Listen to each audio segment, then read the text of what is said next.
Hei,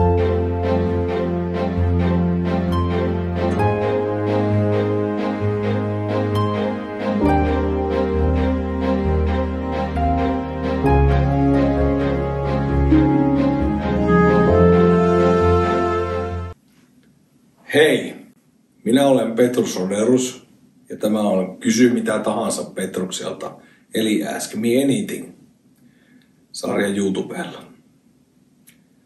Seuraava kysymys, joka minulle on tullut, on ystävyydestä. Ystävänpäivähän lähestyy, että voiko sitä olla ystävyyttä, tai mitä ystävyys on. Ja onko miehen ja naisen välillä, voiko olla ihan pelkkää ystävyyttä? Siinä on ensimmäinen selitys. Eli uskon, että miehen ja naisen välillä voi olla ystävyyttä. Käytetään sanaa platoninen. Platoninen ystävyys. En jaksa selittää, koska te olette kaikki niin sivistyneet, että te varmasti tiedätte, mitä on platoninen. Mutta onko siis sellaista ei-eroottista, ei fyysistä rakkautta sisällä pitävää ystävyyttä miehen ja naisen välillä, voiko sitä olla? Minä väitän, että voi. Ja on hyvin ilkeämielistä, alhaista, häpeällistä väittää sellaista, että niin ei ole. Joka niin väittää, kertoo enemmän oman sydämensä tilasta kuin siitä asiasisällöstä ja siitä tosiasiasta, onko näin. Eli olen sitä mieltä, että miehen ja naisen välillä voi olla ystävyyttä. Mä näen sitä koko ajan, joka puolella ihmisiä on työkavereita, miehiä ja naisia, ja se on mahdollista. Itsekin olen työskennellyt hyvin monien naisten kanssa. Ystävyydestä. Mitä ystävyys pitää sisällään? Ystävyyshän on se on eniten ehkä luottamusta. Luottamusta kahden ihmisen välillä, että on joku sellainen ihminen, joka on tärkeämpi kuin toinen. Maailma on täynnä ihmisiä, että ei kaikki voi olla sun ystäviä. Toki jotkut luulee, että hänellä on paljon ystäviä, mutta se ei ole mahdollista. Jos kaikille kertoo kaiken, niin sieltä löytyy aina joukosta joku mätämuna, joka käyttää hyväksi sitä sinun hyvän tahtoisuuttasi tai hyvää uskoisuuttasi siitä, mitä sä oot muille kertonut. Eli sellainen ihminen ei ole sinun todellinen ystävä. Sitten on olemassa ihmisiä, jotka eivät ole sinun ystäviä, haluavat käyttää sinua hyväksi joko taloudellisesti tai muuten vaan.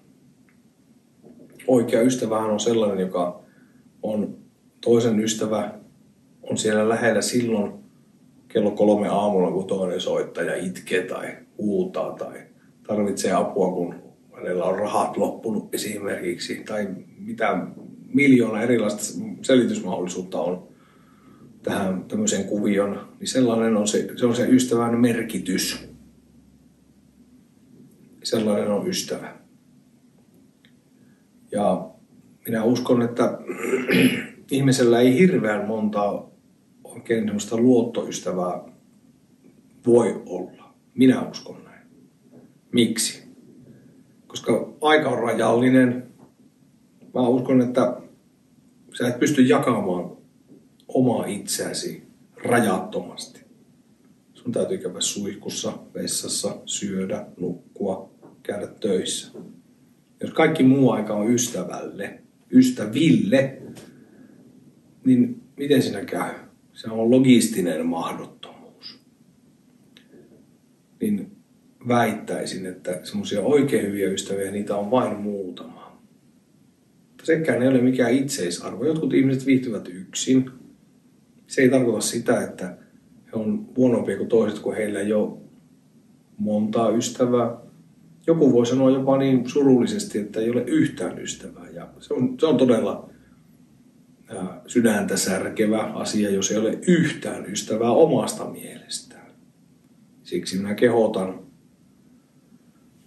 kaikkia, myös itseäni, että jos on joku sellainen ihminen, joka esimerkiksi kun on paljon porukkaa kerääntynyt ympärillä, on täysin muista erossa, niin mennä juttelemaan. Mulla on ollut aina sellainen tapa, kun mä oon jossakin juhlissa, niin mä aina kiinnostaa jutella sellaisten ihmisten kanssa, jotka on vähän niin kuin erillään, kun mua ei kiinnosta ne kovaäänisimmät mölisijät, koska yleensä heillä ei hirveästi ole sanottavaa. Sieltä on löytänyt monenlaista tietämystä ja muuta, ja mä oon asiatasolla kiinnostanut keskustella heidän kanssaan. Ja sitten on saavuttanut jonkunlaisen yhteyden, ja tätäkin videota katsoo yksi henkilö, joka on sellainen, joka ei varmasti ole äänessä minkäännäköisissä sosiaalisissa yhteyksissä ja viihtyy itsekseen siellä, mutta silti minulla ja hänellä jutut sujui.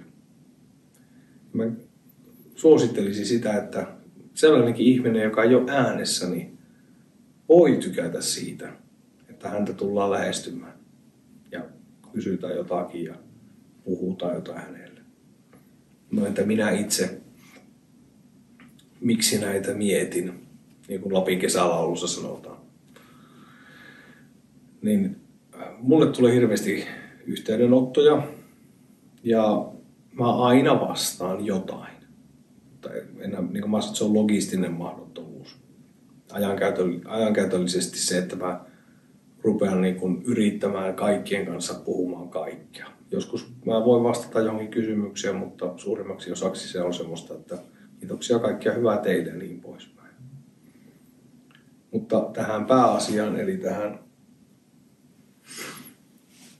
ystävyyteen. Ystävyys on kaksisuuntaista. Minun erittäin hyvä ystäväni sanoi minulle kerran, että Petrus, sinä et voi räätälöidä itsellesi ystäviä.